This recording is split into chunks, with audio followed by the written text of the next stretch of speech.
안녕하십니까. 후후한의원 원장 이정택입니다. 이번 시간은 제8강 중추성조루의 원인은 무엇인가 라는 주제로 강의를 이어가 보도록 하겠습니다. 저희가 저번 시간에 조루증의 원인이 무엇인가 크게는 두 가지다 라고 말씀드렸습니다. 하나는 말초성이 있고 하나는 중추성이 있다. 그리고 말초성 조루의 원인에 대해서는 저번 시간에 저희가 설명을 드렸고요. 이번 시간에는 중추성 조루의 원인이 무엇인가 라는 내용으로 설명을 한번 이어가 보도록 하겠습니다. 자, 중추성 조루는 크게 보면 두 가지 원인을 가질 수 있다라고 말씀드릴 수 있는데, 하나는 기질적인 원인, 그 다음에 또 하나는 기능적인 원인입니다. 이게 무슨 얘기냐면, 우리가 만약에 운동을 한다, 내가 마라톤이라고 하는 운동을 하고 싶다, 그래서 40.195를 완주하고 싶다라고 할 때, 기본적으로 우리 이런 오래 달리기가 가능한 정도의 신체적인 근력 조건이 갖춰져야 되잖아요, 그죠? 그리고 또 하나는 근력 조건이 갖춰져야 하더라도 무조건 막 뛰면 안 돼요. 그 페이스 조절하는 방법을 우리가 익혀야 긴 거리를 우리가 완주할 수 있습니다. 마찬가지라고 생각하시면 되겠어요. 첫 번째는 기질적인 원인. 그러니까 우리 중추성이라고 하는 건 결국은 뇌신경을 얘기하는 건데, 뇌신경의 세포들이 너무 예민해져 있거나 민감해져 있으면 당연히 어떤 자극에 대해서 반응이 빠르겠죠. 그럼 신경들이 왜 민감해질까요? 이 신경세포가 많이 쇠약해져 있거나 많이 피로해져 있어서 그렇습니다. 그 이유가 무엇이냐 이거죠. 이런 신체적인 조건, 그런 조건은 크게 한 서너 가지 정도의 원인으로 우리가 살펴볼 수가 있는데, 첫 번째 요인은 이제 영양학적인 요인, 즉 식습관 문제. 뇌세포도 영양물질과 또 산소 공급도 충분히 받아야 되는데, 이런 부분들이 충분하게 공급이 안 됐을 경우에 만성적인 피로가 유발이 되고, 이런 성신경들이 또는 일반 뇌신경세포들이 되게 민감해질 수밖에 없다는 거고요. 이런 수면의 문제들, 잠을 깊이 주무셔야 되죠. 그래야 우리가 충분한 휴식을 취할 수 있는데, 뇌가 휴식할 수 있는 시간인 이 수면이 충분하지 않거나 낮밤이 바뀌거나 아니면은 잠이 너무 얕게 자요. 그래서 잠을 자도 항상 뇌가 피로한 상태로 생활할 수밖에 없는 분들, 이런 분들이 이제 뇌신경이 되게 민감할 수밖에 없겠고요. 그 다음에 우리가 흔히 경험하는 사정과로, 우리 청소년기 시절에 또는 20대 청년기 때 너무나 많이 이렇게 사정을 하게 되면서 이런 성신경들이 굉장히 피로해지고, 이런 피로가 누적되고, 그러면서 이제 아주 예민해지고 이렇게 반응할 수 있는 그런 경우들이 생길 수 있습니다. 그리고 스트레스. 이 스트레스 같은 경우에는 사실 단기적인 우리가 일상생활에서 느끼는 정도의 스트레스는 아니고요.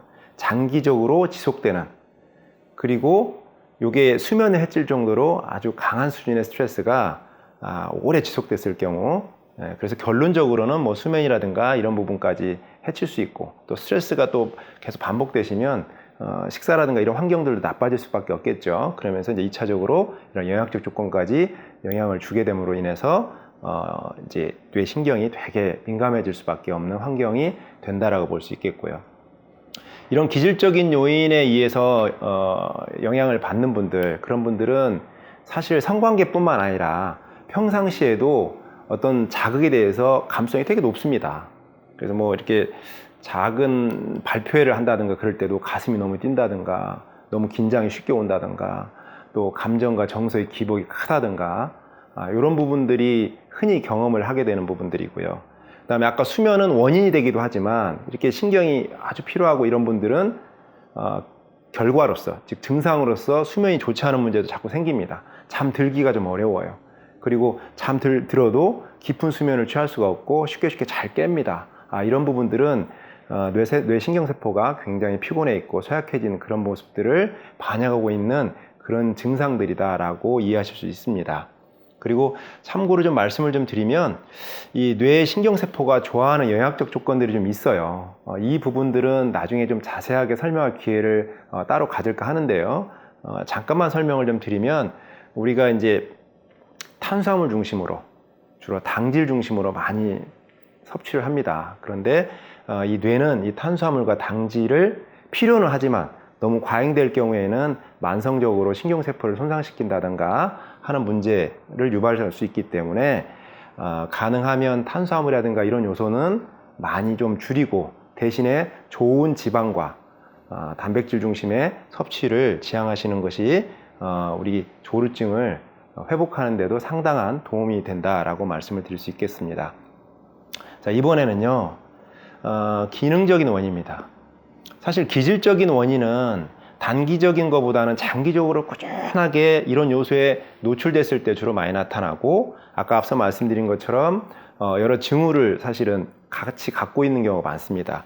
그런데 이 기능적인 요인은 뭐냐면요, 이 경우는 사실 신경피로라든가 이런 평상시에 이런 요소는 별로 느끼지 않습니다. 그런데 성이라고 하는 그 관계에서 특별하게 상대의 성적 자극을 내가 받아들이고 반응하는 과정에서만 또 민감하게 반응하게 되는 이런 문제가 있을 때 주로 이제 이런 기능적인 몸을 쓰는 방식에 대해서 내가 잘못 학습이 돼 있다라고 말씀을 드릴 수가 있고요. 이 부분을 좀 자세히 설명을 좀 드릴까 해요. 굉장히 중요한 부분입니다. 저희가 우리 환자분들이 오시면 이 질문을 많이 드려요. 자, 우리가 야한 동영상을 봅니다. 건강한 청년 남성입니다. 그 야한 동영상을 보면 누구라도 발기가 이루어집니다. 자, 이 청년 남성이 발기가 일어나는 이 현상은 본능적인 걸까요? 만약에 그 친구가 그 동영상을 보고 발기가 안 된다면 우리가 아마 그 친구한테 친구야, 너 지금 발기부전이야. 병원 가봐야 될 것 같아. 라고 얘기할 겁니다. 그리고 이 젊은 남성들한테 이런 성적 자극에 대해서 발기라는 반응은 정말 자연스럽게 느껴져요. 그래서 누구라도 이건 본능이야 라고 생각하기 쉬워요. 그런데 이게 본능이 아닙니다. 사실 학습된 반응이에요. 똑같은 경우를요, 1살이나 2살 정도 아주 어린 남자아이한테 만약에 그 동영상을 노출시켰다면 그 아이가 어떤 반응을 보일까요? 아무런 반응을 보이지 않습니다. 우리나라에서는요, 만 5세 미만의 아이들 같은 경우는 어머니 손을 잡고 여자 목욕탕에 갈 수 있어요. 그 아이들이 여자 목욕탕에 갑니다. 그러면 여성들의 그 나체를 볼 수 있습니다. 젖가슴도 볼 수 있고요. 엉덩이도 볼 수 있고요. 그 다음에 음모도 볼 수 있고요. 이런 자극을 일반적으로 받았다면 일반의 그 성인 남성이라고 하면 성적으로 흥분하고 발기라는 반응을 당연히 이루어졌겠지만 아이들을 잘 살펴보시면요, 아이들은 아무 반응을 보이지 않아요. 그냥 물바가지로 장난치느라고 정신이 없습니다. 그 아이들은 왜 반응 안 할까요? 발기 능력이 없어서요? 그렇지 않습니다. 1살, 2살 된 아이도 살펴보시면 알겠지만 수면 중에 딱딱해지는 수면 발기가 있어요. 발기 능력은 충분합니다. 그런데 그 아이들한테 보여지는 이 시각적 자극들이 특별한 동기가 안 돼서 그래요. 그래서 만약에 우리가 그 아이들한테 야 꼬마야 너 아무렇지도 않니? 라고 물어보면 아마 그 어린아이는 이렇게 되물을 거예요. 왜요 삼촌? 제가 뭘 반응해야 돼요? 왜요? 이렇게 아마 되물을 수 있을 거예요. 그 아이들한테 이 시각적 자극은 전혀 동기가 되지 않습니다. 그래서 어떤 반응을 유발하지 않아요. 이랬던 아이들이 점점 자라죠. 자라면서 우리가 사춘기를 지납니다. 사춘기를 지날 때 우리가 어느 시점에서 사정을 경험하게 돼요. 몽정을 통해서건 친구를 통해서 규동량을 얻어서건 규동량을 통해서 이제 우리의 자유를 배웠건 간에 이런 과정을 통해서 우리가 사정을 알게 되고요. 사정을 할 때 오르가즘이라고 하는 되게 기분 좋은 우리가 보상이 있다는 걸 알게 됩니다. 그래서 이 오르가즘이라는 기분 좋은 보상을 얻기 위해서 어때요? 그때부터 굉장히 여러 가지 자극에 대해서 탐닉을 하죠. 뭐 야한 동영상이나 뭐 사진이나 뭐 소설이라든가 만화책이라든지 하여튼 가능하다면 최대한 많이 수용하고 받아들이고 또 그거를 계속 머릿속에서 상상하고 재현합니다. 그러면서 이제 그 상상을 통해서 막 흥분하고 그다음에 몸이 막 이렇게 반응하고 또 어떤 환경만 갖춰진다면 내가 자유나 이런 환경을 자유나 이런 그 부분을 통해서 사정까지 이렇게 유발시키는 이런 과정들이 계속 반복이 됐어요. 그래서 이런 반복을 통해서 뭐가 생겼냐면 학습이 되고 그런 오르가즘이라는 기억이 형성이 됐어요. 문제는 이 기억이 아까 말씀드린 것처럼 그래서 그 뒤부터는 어때요? 여성의 어떤 신체적인 모습을 보게 되면 가슴과 매력적인 엉덩이와 이런 부분을 보게 되면 뭐가 이렇게 같이 떠오르냐면 기분 좋은 오르가즘이라고 하는 보상이 같이 떠올라요. 왜냐하면 내가 이런 우리 사춘기 시절에 이런 상상을 통해서 최종적으로 사정과 오르가즘을 경험을 했고 이런 부분들이 통합돼서 기억이 생깁니다. 그러면서 그 신체적인 그런 시각적 자극을 보는 것만으로도 내가 반응하게 되는 그런 경우들이 생겨요. 자, 이런 부분들이 사실은 어떻게 이렇게 학습이 될까라는 부분에 대한 구체적인 설명을 드리기 위해서 파블로프의 개라는 실험을 저희가 설명을 한번 드릴까 합니다. 이 파블로프라고 하는 분이 러시아 생리학자예요. 1904년에 노벨 생리학상을 받기도 한 분이고요. 그분이 한 유명한 실험이 파블로프의 개라는 실험입니다. 이게 이제 조건반사 실험인데요. 실험의 내용은 이래요. 개한테요, 이 밥을 줍니다. 밥을 주면 그 개가 밥을 보는 것만으로도 어때요? 침을 흘려요. 자, 우리 이 밥을요, 뭐라고 얘기하냐면 무조건 자극이라고 합니다. 이 무조건 자극은 우리가 태어나면서부터 학습 없이 자동으로 반응을 할 수 있는 그런 자극이에요. 우리 주로 생존에 관련된 자극들. 그래서 밥을 보면 밥을 소화하기 위해서 기본적으로 타액을 먼저 선행적으로 유발시켜야 되기 때문에 이런 밥을 보고 냄새를 맡으면 이 타액이 이제 동반되는 이런 과정들은 무조건 반응이라고 합니다. 우리가 뭔가를 꼬집었어요. 되게 아픈 통증을 줬어요. 그랬을 때 나도 모르게 손을 탁 피하고 회피하는 반응도 무조건 반응입니다. 이렇게 어린아이한테 특별히 학습이 없어도 자극을 줬을 때 본능적으로 반응하는 이런 자극들을 무조건 자극이라고 합니다. 그래서 이 개한테 밥을 주면 이렇게 침을 흘리는데요. 만약에 그 개한테 이렇게 종소리를 들려주면 그 개는 이 종소리에 대해서는 아무런 반응을 보이지 않아요. 그래서 이런 자극을 뭐라고 하냐면 중립자극이라고 합니다. 그리고 개가 아무런 반응을 보이지 않는 이런 상태를 비상관 반응이라고 합니다. 그래서 뭐 종소리 아무리 들려줘도 반응하지 않죠. 자, 그런데 어떤 실험을 했냐면 이제 요 실험을 했어요. 밥을 줄 때마다 종소리를 들려줍니다. 종을 땡치고 밥을 쓱 밀어주고, 때 되면 다시 종을 땡치고 밥을 쓱 밀어주고, 이런 식으로 강아지한테 밥을 줄 때마다 이 종소리를 배경으로 깔아줬어요. 그래 수개월 동안 이걸 반복을 했습니다. 그랬더니 어느 날부터는 종소리만 쳐줬어요. 밥을 넣어주지 않고.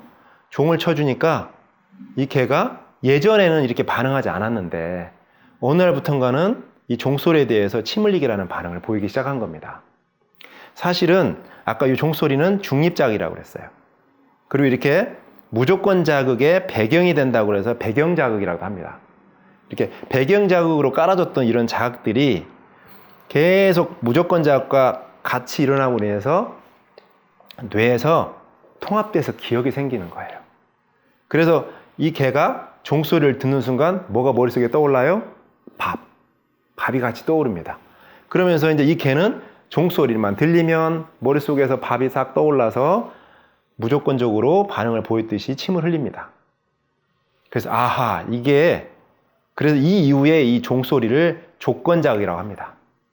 그래서 이제 조건을 만들어줘서 무조건 자극하고 같이 실어서 조건을 걸어서 만들어준 자극이라고 해서 이제 조건 자극이라고 할 수 있는데, 재밌는 건요, 이 자극을 계속 줘봤어요. 자, 그러면 이렇게 내가 이제 기억이 생긴 거죠. 학습을 통해서 기억이 생긴 거예요. 이 기억이 계속 갈까? 평생 갈까? 그래서 이 개한테 밥을 주지 않고 계속 종소리만 또 쳐줘봤답니다. 그랬더니 재밌는 건 어느 날부터 얘가 침을 흘리지 않기 시작해요. 자, 과거의 이런 기억들이 속어가 된 겁니다. 사실은 이 속어가 나중에 우리가 조루치료라는 차원에서 볼 때 굉장히 중요한 이슈가 됩니다. 속어될 수 있다는 거. 자, 우리가 아까 제가 예를 들어 드렸죠. 자, 우리 무조건적인 자극, 저희가 그 전에 사정이 어떻게 일어나는지 설명을 좀 드렸어요. 사정이 일어나려면 뭐가 꼭 필요하죠? 정액이 이동해서 어떤 특정한 공간 안에 차오른다, 압력이 형성된다, 그러면서 오르가즘이 생기면서 빵 터진다 그랬죠? 우리 남성들한테 오르가즘이 생기면 사정이 일어납니다. 이 오르가즘은 무조건 자극이에요. 그리고 오르가즘이 있으면 당연히 사정이 나타나는데 요거는 무조건 반응이죠. 그런데 사실 시청각 자극 있죠? 아까 어린아이가 시청각 자극을 봤어요. 여자 목욕탕 가서 많은 걸 봤죠. 봤음에도 불구하고 전혀 반응이 없었어요. 그래서 그 시각 자극은 원래는 무슨 자극이었어요? 중립 자극이었어요. 중립자극. 그랬는데 우리가 아까 사춘기 때 어떤 경험들을 한다고요? 이 오르가즘을 얻기 위해서 사전 작업으로 어떤 배경에 뭘 깔았어요? 시각적, 청각적 이런 동영상이라든가 이런 자극들을 계속 깔았죠. 그러면서 결론적으로는 이 오르가즘을 느낄 때 항상 얘를 배경으로 깔았고 결국은 사정이라는 것을 우리가 경험을 했습니다. 그러다 보니 나중에 이게 없어도 뭐가 생각이 나요? 사정이 되는 거죠. 심한 분들 같은 경우에는 오르가즘을 경험하지 않고 상대가 헐떡이고 흥분하는 모습을 보는 것만으로도 마치 내가 오르가즘인 것처럼 뇌에서 통합된 기억이 같이 오면서 사정이 유발이 되는 거예요. 자, 그렇다면 아까 제가 무슨 말씀을 드렸냐면 속으라는 얘기를 드렸어요. 아, 그렇구나. 나는 그냥 요 자극이면 당연히 사정이 원래 이게 일으키는 건 줄 알았는데 사실은 사정이란 자극은 얘만 일으키는 거고요.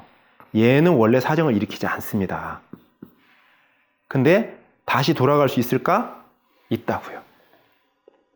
속으라는 과정을 통해서. 자, 잠깐만 한번 들여다볼까요? 이 개가 더 이상 반응하지 않은 순간이 어떤 순간이냐면요. 알아채는 순간이에요. 알아채는 순간. 야, 이제 종소리하고 밥하고 관계가 없네? 그 전에 종소리만 들렸으면 항상 밥이 와가지고 밥에 대한 기억을 떠올렸는데 이게 상관이 없다라고 얘가 인지하는 순간, 알아채는 순간 더 이상 반응하지 않습니다.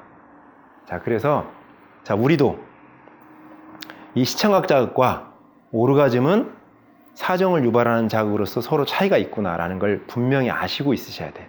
아, 시각 자극만 가지고는 상대의 젖가슴만 가지고는 엉덩이만 가지고는 신음소리만 가지고는 그거 가지고 내가 사장하는 일은 없구나. 원래 내 몸은 그거하고 상관없이 고요하고 안정돼야 되는구나 라는 걸 깨닫는 것이 여러분 조루치료의 시작이에요. 그게 인지행동 치료의 첫 출발이고, 그리고 이렇게 구체적으로 우리가 인지를 통해서 반응에 이르기까지가 어떤 과정이 일어나는지를 여러분들이 이해할 필요가 있습니다. 그래서 이 부분을 저희가 다음 시간에 좀 더 상세하게 설명을 드리면서 오늘 지금 말씀드렸던 이 내용과 함께 보다 구체적인 그 인지 반응의 그 과정을 설명을 드리고 우리가 이제 어떤 노력이 꼭 필요한지를 설명드리는 기회를 갖도록 하겠습니다. 오늘 강의는 여기까지 마치도록 하겠습니다.